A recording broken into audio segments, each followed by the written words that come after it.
Hello student. Last class में हमने discuss किया था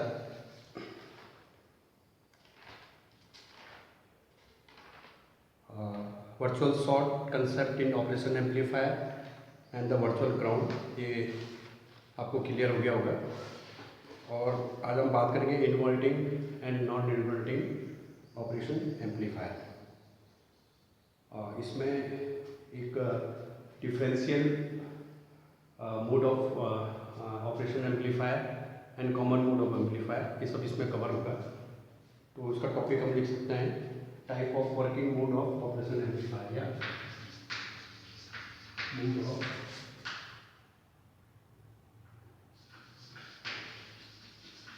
ऑपरेशन ऑफ ऑप। तो ऑप एम्प जो है कितने मोड में वर्क करता है आपके पास। तो इसमें फर्स्ट है आपके पास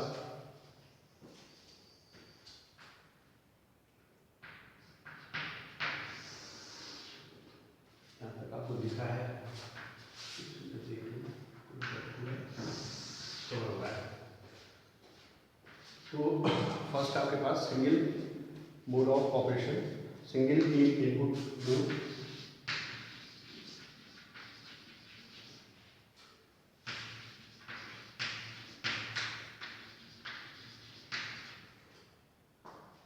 सिंगल इनपुट मोड एंड इसमें जो आपके पास आएंगे inverting and inverting amplifier mode,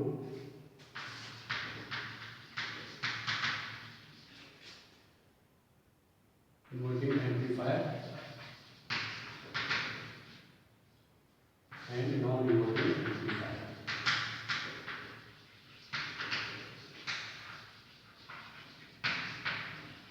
amplifier. ठीक है। सेकेंड हम देखेंगे double input mode.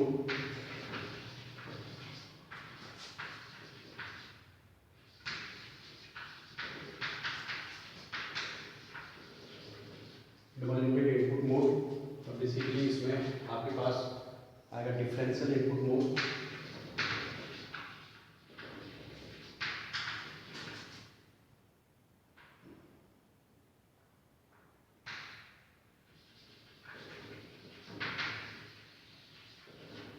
and second is common input mode।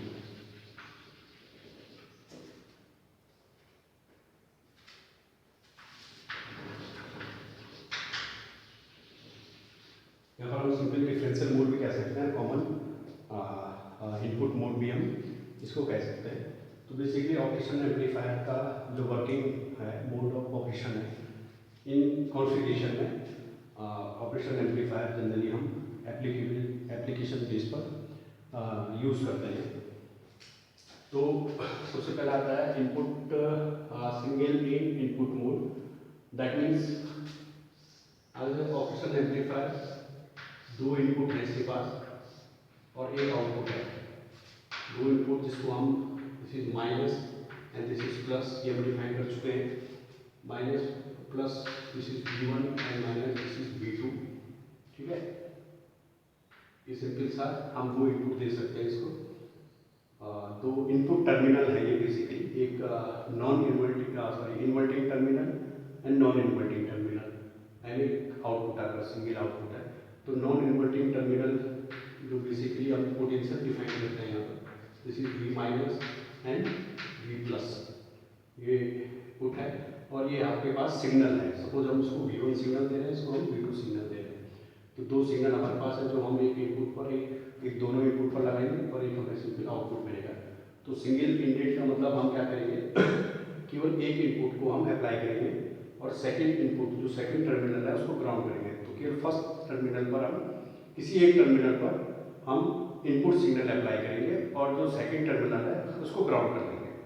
ठीक है, तो ये सिंगल इन इनपुट मोड हो गया। और ये जब डबल इन इनपुट मोड की बात करें तो हमें दोनों जो इनपुट टर्मिनल है, inverting terminal and non inverting terminal, in terminal पर यदि हमने दोनों जगह इनपुट सिग्नल लगाया तो इस मोड को, और जो हमें आउटपुट मिलेगा, तो इस मोड को जनरली डबल इनपुट मोड कहते हैं, ठीक है। तो इसमें डिफरेंशियल इनपुट आएगा और एक कॉमन इनपुट आएगा, ठीक है। तो इनमें हम डिस्कस करेंगे। पहले हम फर्स्ट सिंगल इनपुट मोड के में इसमें हम क्या करें डिस्कस करते हैं।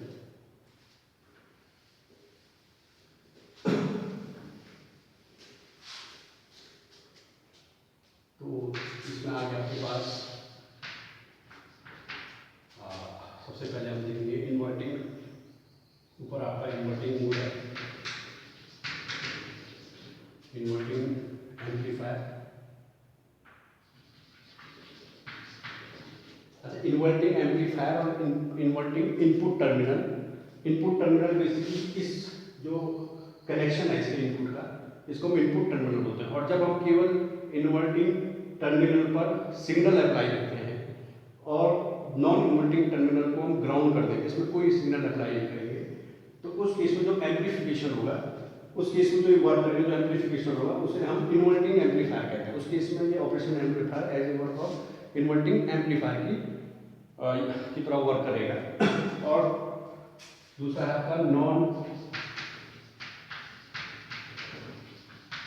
Inverting amplifier. एंड सिमिलरली तो क्या करते हैं, सबसे पहले this is minus and this is plus. ये माइनस प्लस हम डिस्कस कर चुके हैं। ये आपके पास वी नॉट अप्लाई है और इन्वर्टिंग एम्पलीफायर दैट मीन्स जो इन्वर्टिंग टर्मिनल है, इस इन्वर्टिंग टर्मिनल पर हम क्या करेंगे, एक इनपुट अप्लाई करेंगे, इनपुट सोर्स, इनपुट सिग्नल। और इनपुट सिग्नल जनरली हमेशा एसी सिग्नल है and this suppose this is V2 और जनरली VNP मिल जाएगा आपके पास। और जो सेकंड है इसको हम जनरली ग्राउंड करते हैं, क्योंकि हम फर्स्ट जो हमने टर्मिनोलॉजी यूज़ कर रहे हैं, टर्मिनोलॉजी यूज़ कर रहे हैं कि जो इन्वर्टिंग टर्मिनल है उसको हम जो इनपुट सिग्नल देंगे AC signal, this is V2 और नॉन इन्वर्टिंग टर्मिनल को हम V1 देंगे। तो यहाँ पर भी हम सेम टर्मिनोलॉजी यूज़ करते हैं। तो जो हमारा वी इन है ये बेसिकली आपका V2 है, या जो बेसिकली V2 है ये बेसिकली V इन है। और जो सेकंड टर्मिनल है नॉन इन्वर्टिंग टर्मिनल, इसे हमने जनरली ग्राउंड कर दिया, ये जीरो पोटेंशियल पर है, ठीक है। तो इस केस में इस पॉइंट पर नॉन इन्वर्टिंग टर्मिनल जो पोटेंशियल होता है this is called V plus और इस पॉइंट पर this is V minus, this is V minus. तो ये हमारे पास एक इन्वर्टिंग एम्पलीफायर का आपके पास एक ओपन लूप सर्किट हो गया आपके पास सिंपल। और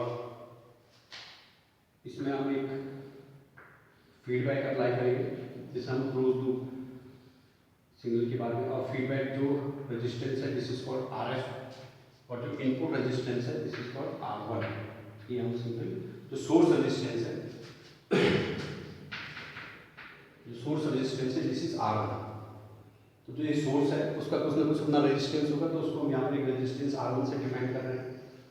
और जो हमारे पास फीडबैक सर्किट है उसका जो रेजिस्टेंस है this is RF is denote the feedback. ये आपके पास इन्वर्टिंग एम्पलीफायर का एक आपका ब्लॉक डायग्राम है, सर्किट डायग्राम है। तो इसके लिए अब हम गेन निकालेंगे, तो जिसको हम input close loop inverting gain की बात करेंगे। तो यहाँ पर सपोज करंट जो है, करंट जो फ्लो हो रही है दिस इज सपोज I1, यहाँ का पोटेंशियल है तो इससे कोई करंट फ्लो होगी। और ये आपके पास इनपुट टर्मिनल में जो इनपुट करंट है, ये तो सोर्स करंट हो गई, जो इनपुट करंट है suppose this is I in and जो आपके पास फीडबैक सर्किट में जो करंट फ्लो हो रही है दिस इज कॉल्ड IF और IF। तो हम देख सकते हैं इस इक्वेशन में I1 इज इक्वल टू इस नोड पर डिस्ट्रीब्यूट हो जा रही है I in और plus IF। KCL Kirchhoff current loop current law के बेस पर इस पॉइंट पर ये जो करंट है ये दो पार्ट में डिवाइड I in और IF, ठीक है। हमने अभी KCL लगाया, बट जो प्रॉपर्टी है नेगेटिव फीडबैक जब हम लगाते हैं, क्योंकि आप जानते हैं कि जो आपके पास आइडियल ऑपरेशन एम्पलीफायर है, तो आइडियल ऑपरेशन एम्पलीफायर के केस में ये दोनों V माइनस और V plus they are virtually short, this is the virtually short होते हैं। V प्लस जो है वो ग्राउंड है, तो that means V minus also in zero potential. ये आपका एक आइडियल एम्पलीफायर के केस में है, ऑपरेशन एम्पलीफायर के केस में। लेकिन ये प्रैक्टिकल एम्पलीफायर है, तो उस केस में यदि मैं ओपन लूप की बात करूँ तो जरूरी नहीं है कि V minus is equal to V plus हो, तो फिर हम फीडबैक सर्किट का यूज करते हैं। तो फीडबैक सर्किट फोर्सली अप्रोक्सीमेट VI और V प्लस अचीव करता है कि VI और V प्लस अप्रोक्सीमेट इक्वल हो। ये फीडबैक सर्किट की हमने जो है बेनिफिट देखते हैं कि फीडबैक सर्किट जो है ये फोर्सली इन दोनों को सेम पोटेंशियल पर लाता है। तो दैट मीन्स ये सेम पोटेंशियल होगा, तो this means that means VI is equal to V plus, और जो V प्लस है वो जीरो पोटेंशियल पर है, दैट मीन्स VI भी आपका जीरो पोटेंशियल पर होगा। फर्स्ट रिजल्ट, एक रिजल्ट हमने ये लिया, सेकेंड रिजल्ट, ठीक है।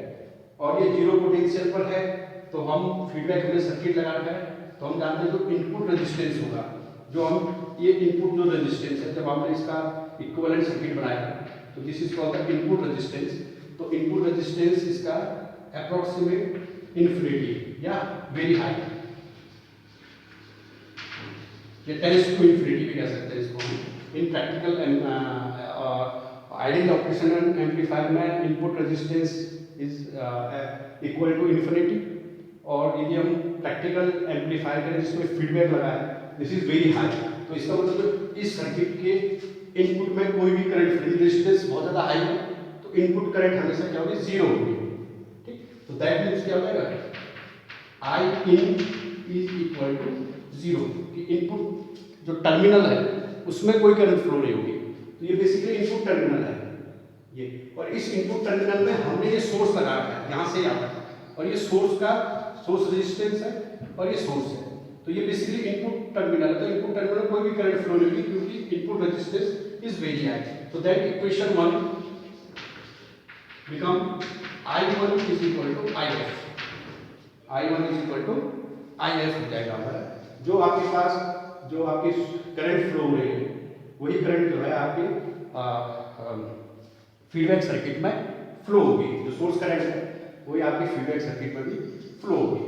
तो इस पॉइंट पर अब हम यहाँ पर I1 की कैलकुलेशन करते हैं, इस पॉइंट पर कि I1 कितनी फ्लो हो रही है, तो यहाँ पर पोटेंशियल V2 है, यहाँ पर पोटेंशियल V माइनस है, तो इसका मतलब इस रेजिस्टेंस के एक यूनिट में V माइनस पोटेंशियल है, एक यूनिट में V2 पोटेंशियल है, तो करंट की वैल्यू क्या होगी, I1।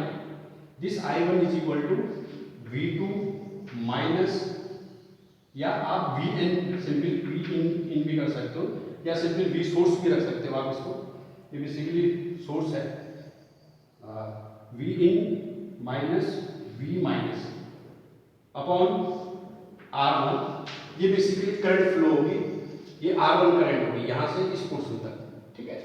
वैसे ही IF के कैलकुलेशन करेंगे तो IF की करंट की डायरेक्शन क्या है, V माइनस से V नॉट तक है, और बीच में एक रेजिस्टेंस है RF, तो दैट मींस करंट क्या होगी, the potential difference between this resistance upon the value of this resistance, then is equal to, क्योंकि IF is equal to I1 is equal to IF, that means V minus V not, ये V minus minus क्यों दिखा रहा है कि inverting terminal पर जो potential है उसको हम V माइनस से दिखा रहे हैं, अपॉन RF,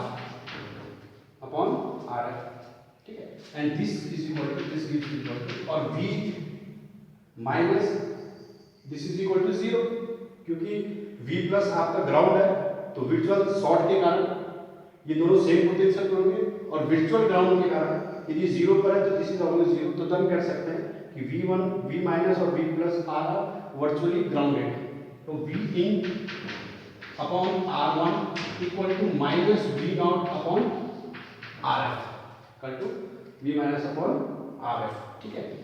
तो यहाँ से हम निकाल सकते हैं V not is equal to minus RF upon R1 into V इन,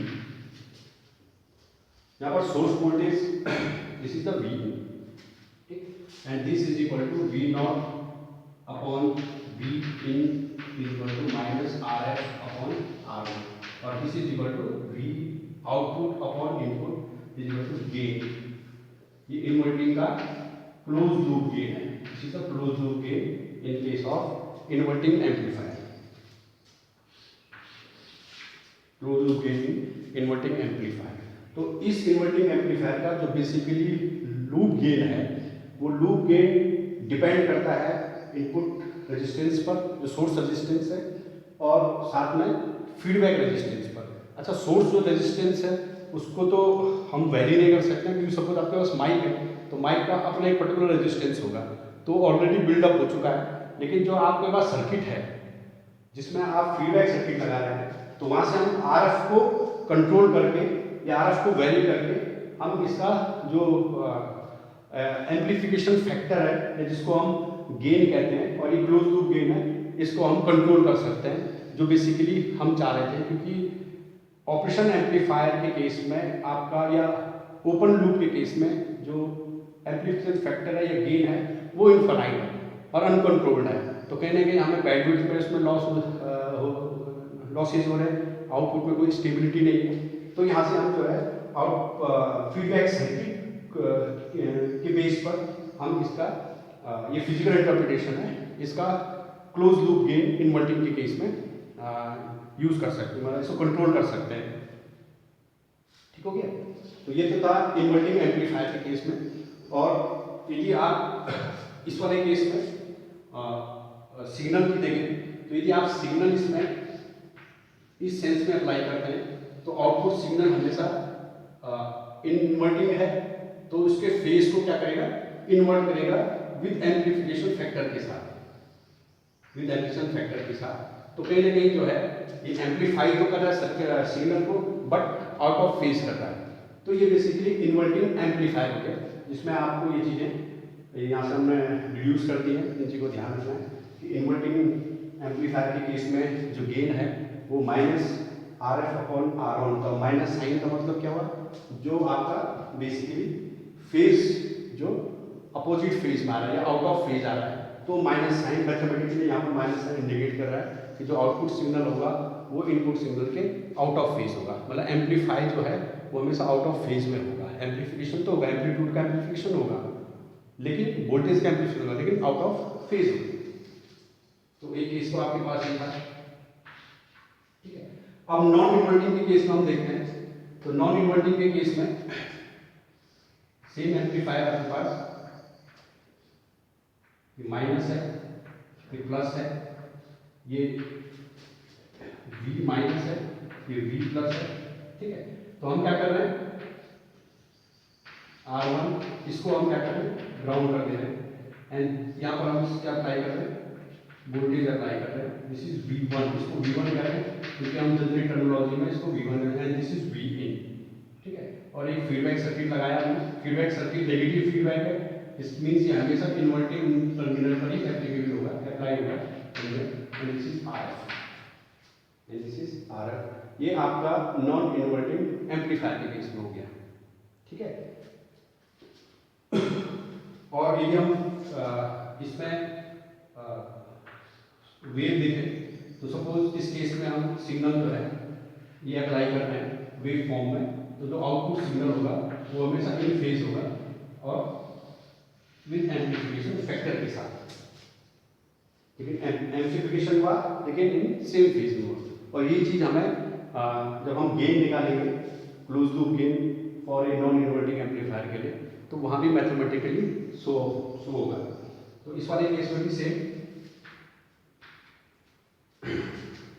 तो यहाँ पर जो पोटेंशियल है बेसिकली तो आप जानते हैं V minus is equal to V plus, V minus is equal to V plus virtual ground जो कंडीशन हमारे पास है. This is virtual ground condition,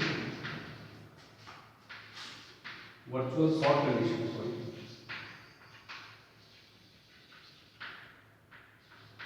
due to virtual short condition. ये बार बार रिपीट नहीं करूँगा, ये आपको पता है वर्चुअल शॉर्ट क्यों होंगे. तो virtual short condition that means V minus is equal to V plus is equal to V1 या V2. ये सेम होंगे पोटेंशियल.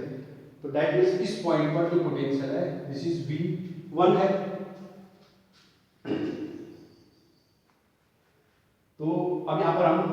डिवीजन रूल लगाएंगे कि बेसिकली जो पोटेंशियल है ये कितना पोटेंशियल होगा,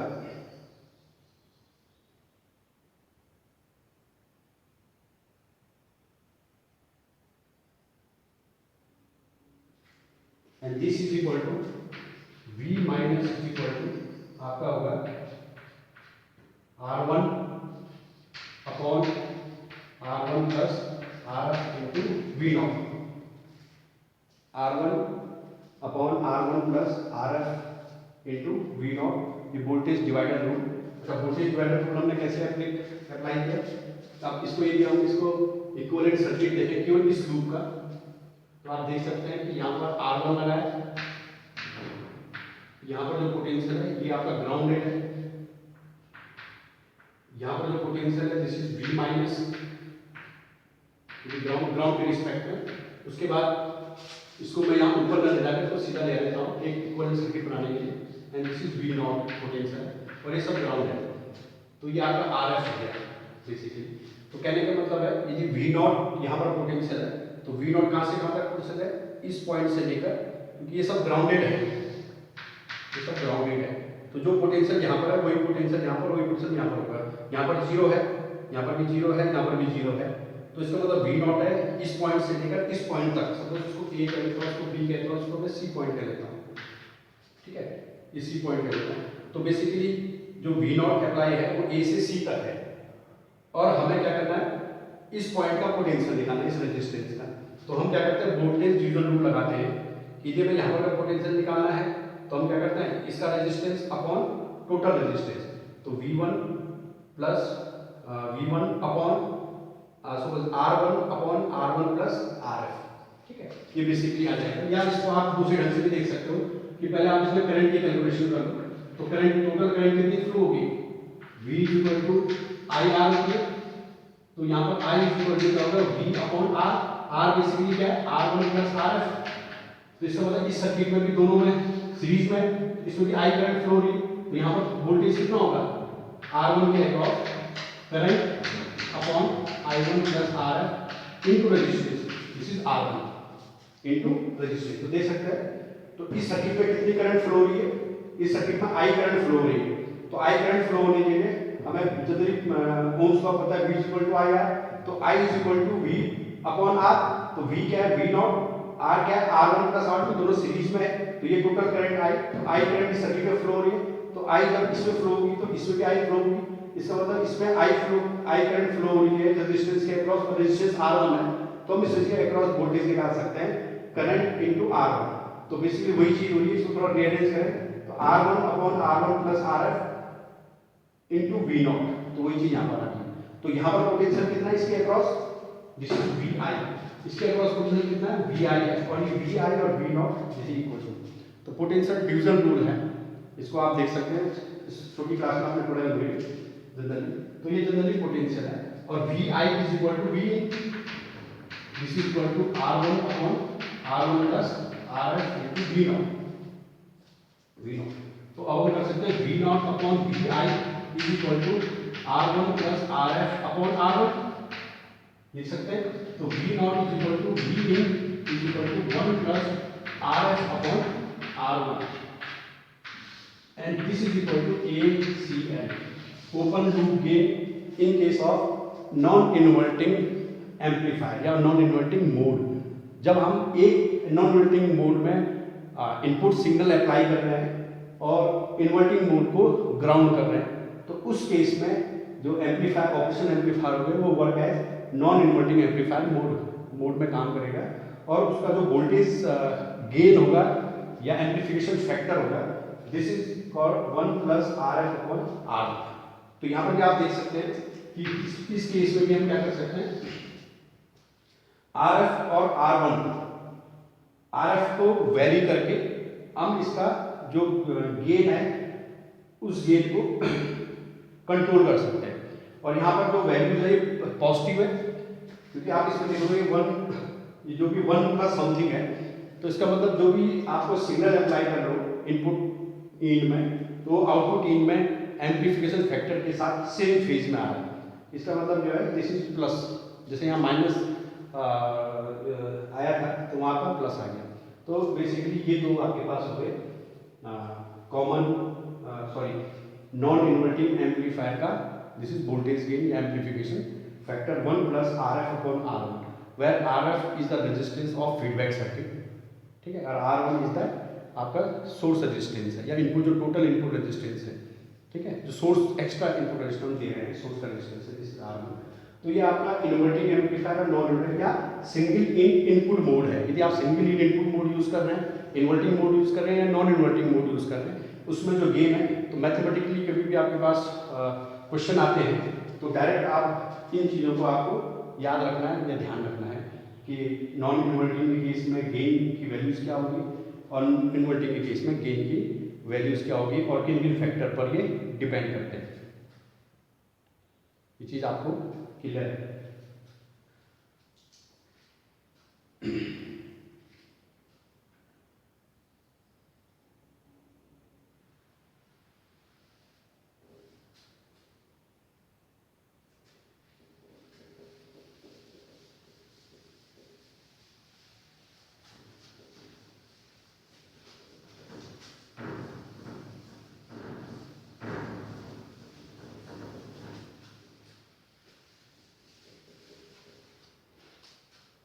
जो सेकेंड केस है ये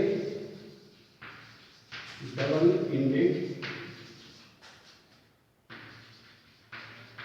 इनपुट मोड, और डबल इंडेड इनपुट मोड में आपके पास दो केसेस हैं, एक है डिफरेंशियल मोड या इनपुट मोड भी कह सकते हो, और एक कॉमन मोड।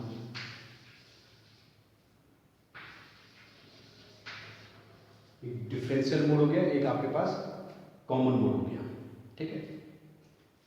थोड़ा ब्रेक ले लो, एक थोड़ा, इसके बाद दोबारा इसको 5 मिनट बाद इसको दोबारा लॉग इन कर लेना आप लोग। आ रहा